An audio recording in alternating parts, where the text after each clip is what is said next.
Hi there, this is Gary Ryan Blair. Today we're going to talk about leadership, specifically what it is, why it exists, and how to lead effectively.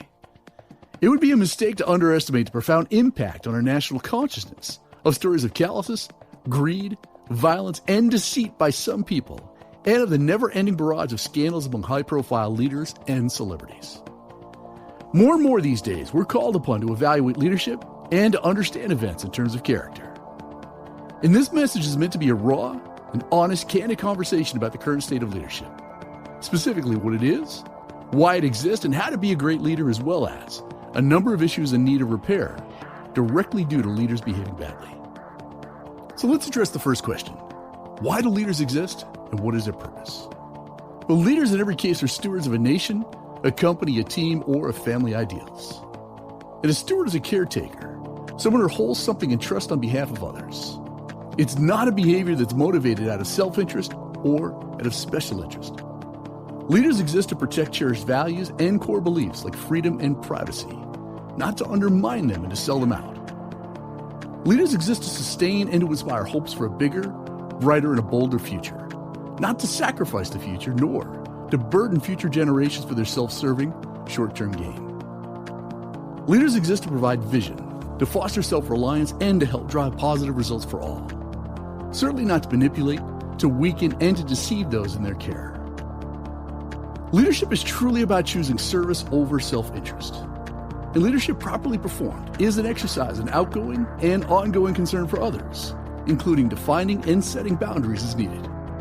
Unfortunately, the rap sheet of political and corporate corruption, abuse of power, investor greed, deceptive business practices, and dishonesty masquerading as success is long and getting more disturbing by the day. This type of behavior is systemic, it's malignant, and it's global, like cancer. The behavior of way too many people in leadership positions can be directly summarized as follows. The first, they care more about quarterly performance, short-term gains in stock prices, self-interest, ego gratification, and getting reelected, a lot more than they do about the long-term viability of a company, a community, or a country. They do not even seem to notice that the two goals are in direct conflict. Now, why do I know this? With 3 magic words. Behavior never lies.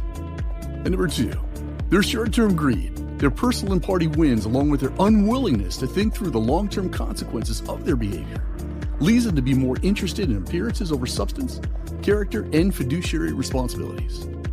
And as a result, they lie to get elected, they manipulate financial results, they create diversions and propaganda, they engage in diabolical business practices, they devise loopholes, game the system to their advantage, and willingly sacrifice future generations for their own personal gain. They parade around thinking of themselves as a force for good and as a beacon for honesty and transparency. But they've proven again and again that they prefer a lucrative, self-serving lie over an expensive truth. And a third, in their short-sightedness, they sell their souls to the seduction of money, of power, and other forms of greed. They use their position and power to intimidate, to manipulate, to control, and silence those in their care while serving their true desires of their dark masters. And because of leaders behaving badly, we have become a world led by arrogant, self-serving elitists, and their weapon of choice is institutionalized bribery. And as a result of this deplorable behavior, a small number of wealthy people, economic elites, and corporations exert a large degree of control over the general population.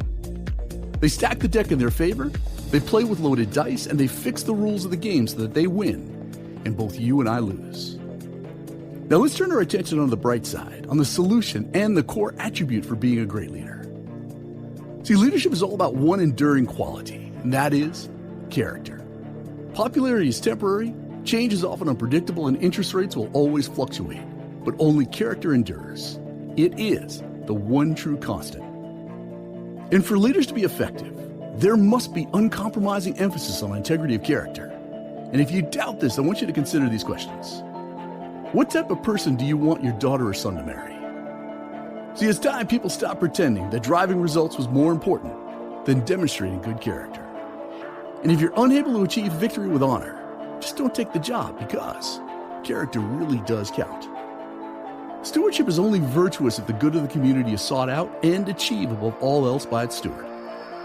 A steward, then, is an individual who upholds what is best for all people even if it may not be in their own self-interest to do so.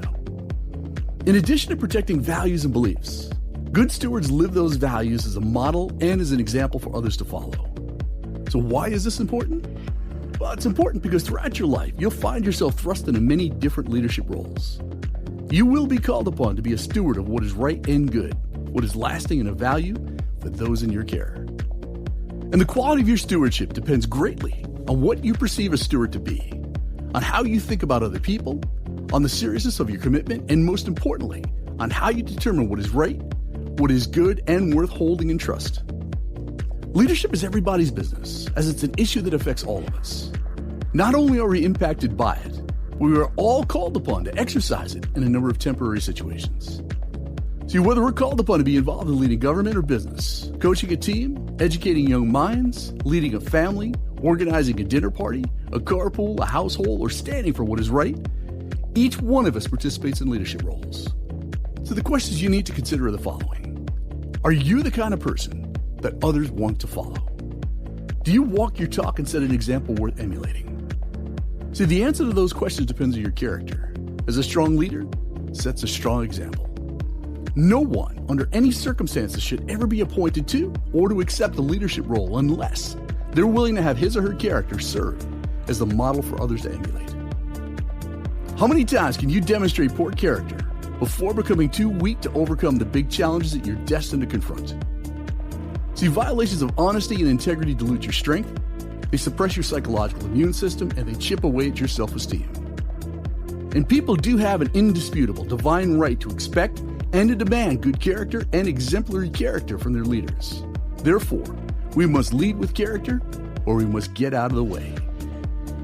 And the true test and strength of an enterprise, a family, or a church is not to be found in their products or services, but in the character of their leaders. The character of the leader is the conscience of the community. It's character through which leadership is exercised, it's character that sets the example, and it's character that gets imitated. It's worth noting that character is not concerned with political correctness. It's only concerned with doing the right thing.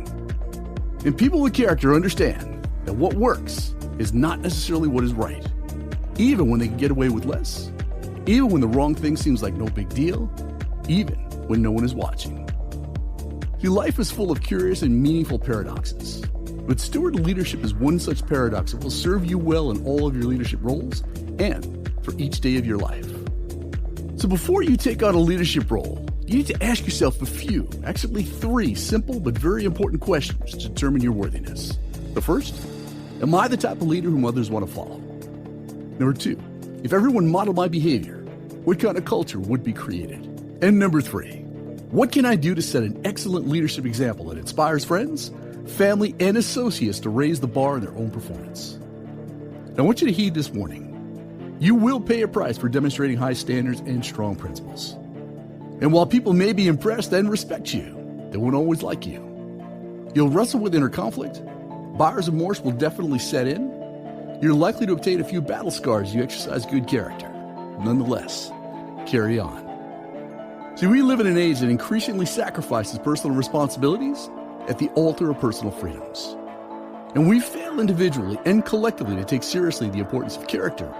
We begin to self-destruct. The history leaves us with enough clues to believe with confidence that we can only experience true success and happiness by making character the bedrock of our lives. People follow the leader, and you are the leader.